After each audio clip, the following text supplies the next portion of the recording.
saintly viewers, greetings and welcome to Golden Age Technology on Supreme Master Television.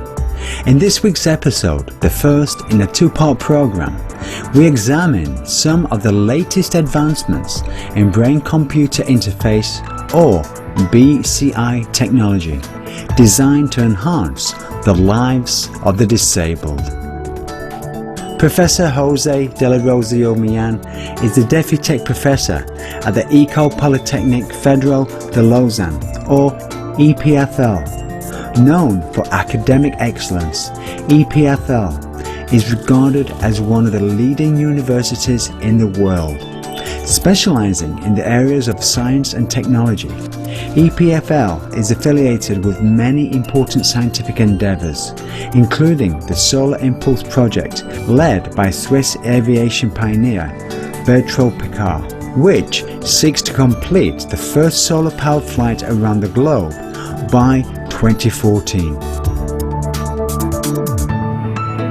As a specialist in bioengineering and with experience in the field of intelligent robotics, Professor Millan has been working with a team of doctoral students as well as other researchers in developing advanced BCI technology for medical applications such as neuroprothesis and non-invasive brain-controlled robots to aid the severely disabled.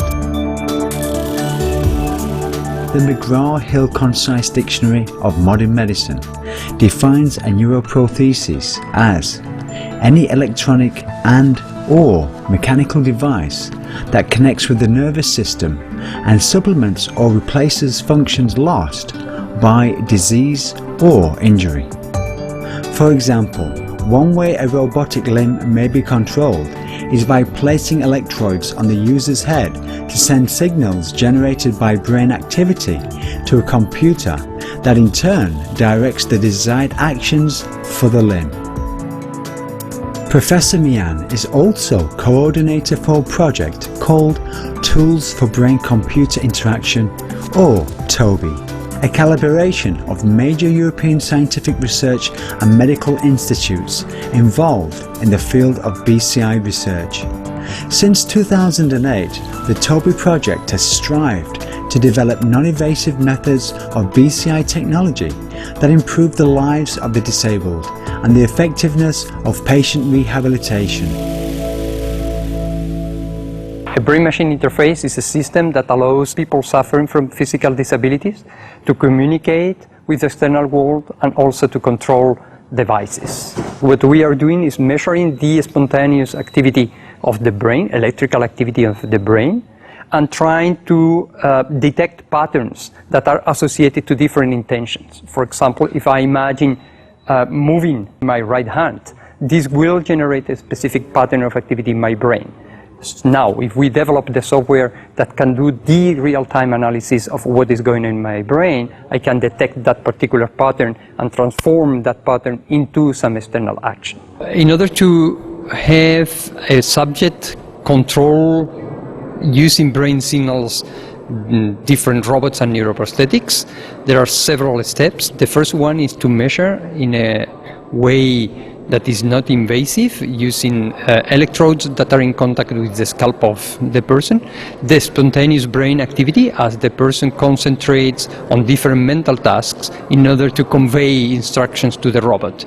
So we first measure those brain signals, then we have a software that analyzes in real time the signals in order to find patterns in the brain electrical activity of the subject that are associated to the different mental commands that the subject wants to deliver. And once the software has recognized that intention of the subject, this is sent to the robot that will execute the commands, say turn left or turn right in the case of a wheelchair. So everything starts from an intention. That's very true. The key concept is that the subject has an intention to execute something. To get an even better picture of how BCI technology works, let's learn more about the device used to channel the user's brain activity to a computer from Michele Tavala, a PhD student at EPFL studying under Professor Millan. The idea of the cap is that we place these electrodes on the top of the scalp, and these electrodes record the activity of the brain, and these signals are super small. We are talking about the order of microvolts. So imagine, it's very tiny. And when you deal with such small signals, actually, it's very important that your scalp can conduct very well this electric message. If you have short hair, your skin is much more exposed to the atmosphere, so the signals are actually worst. So the longer the hair, the more protected the scalp is, the better signal, the better BCI control. And the other point is that it happened that I was giving the demos, and so it happens that always the guy with no hair doing that, but we also have many subjects with very long hair, really long hair, also girls and so on. So it's not true that you need to shave. If you need to modify something of your body to operate such kind of interface, then it's not non-invasive anymore. So the non-invasiveness comes also from the fact that you simply wear it. Neuroprosthetic devices such as the BCI-controlled wheelchair can offer freedom of movement and potentially transform the life of a person with severe physical limitations. How does one learn to control a wheelchair or other brain-computer interface devices? So training is an essential component of a brain-computer interface or a brain-machine interface, because the subject needs to learn how to modulate his or her brain electrical activity.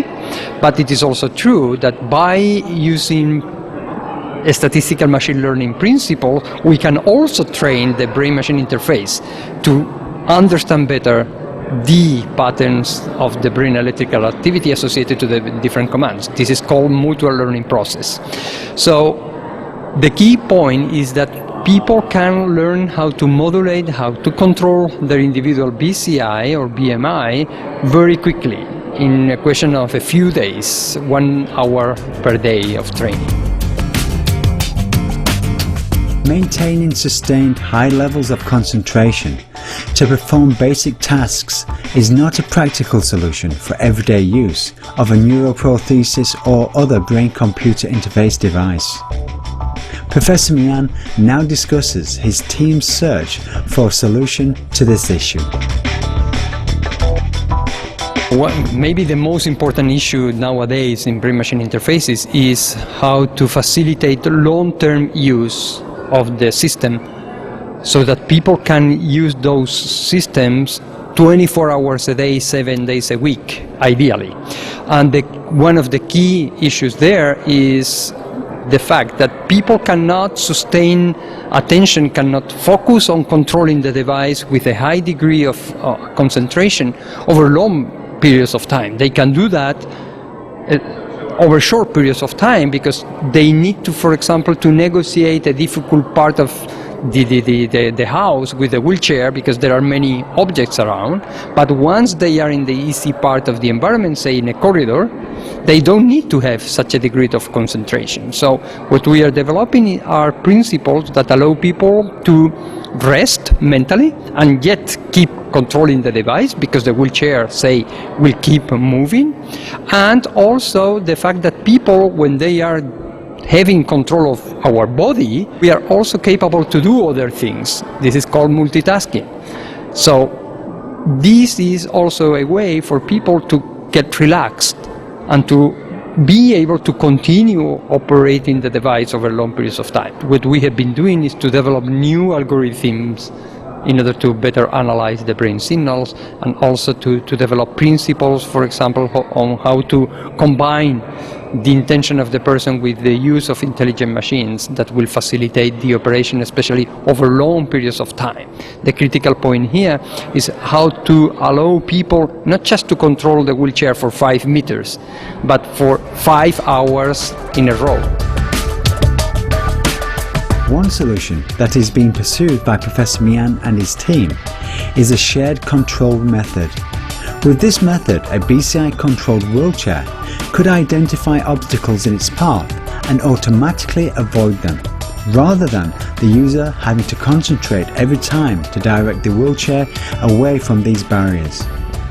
In other words, with the shared control method, a machine is independently initiating commands by pre-predicting the user's intentions. A way to facilitate mental control of robots is the so-called shared control approach, where the robot intelligence reduces the need for the subject to deliver a high number of detailed mental commands over the whole task. The new component we are exploring uses probability theory to accumulate evidence about the subject's mental intention and delivers mental commands only when the user wants to. Our solution is to make it possible for people to shift their attention between several tasks and to deliver the appropriate mental command only at the critical moments. So the next step in improving mental control over long periods of time is to integrate information about the cognitive state of the subject. Another functionality that can be built in to improve the performance of a BCI device is called interaction error potential. Imagine that you are trying to control your wheelchair and you want your wheelchair to execute command A, but believe me, we are far from being perfect, so sooner or later your wheelchair will make errors, no matter how good you are in control, no matter how good our software. So at that time, what we would like to have the mechanism that allows us to analyze the brain signal of this subject and to see a few milliseconds after the subject is aware of the error that the subject is not happy with that command, so as to stop the execution of that command. We call it interaction error potential because this happens when people are interacting. The research of Professor Mian and his team at EPFL, as well as their collaboration with members of the Tools for Brain-Computer Interaction project, are to be applauded. EPFL staff and students, thanks to your excellent work, much progress has been made in designing BCI technology to aid the disabled. It is encouraging to know that your team is continually moving closer to the goal of bringing the latest BCI technology, such as mind-controlled wheelchairs, into hospitals and homes around the world. Please join us again next Friday on Golden Age Technology for the conclusion of our two-part series, as we continue to explore the work of Professor Mian, including mind-operated robots that offer physically restricted patients greater interaction with their families through remote viewing. For more details on Professor Mian, please visit people.epfl.ch/Jose.Mian. More information about the Tools for Brain-Computer Interaction project is available at www.toby-project.org. Cherished viewers, thank you for your company today on Golden Age Technology. Up next is vegetarianism, the noble way of living. After noteworthy news, may the guiding light of heaven shine upon all beings. For more details, please visit www.suprememastertv.com/GAT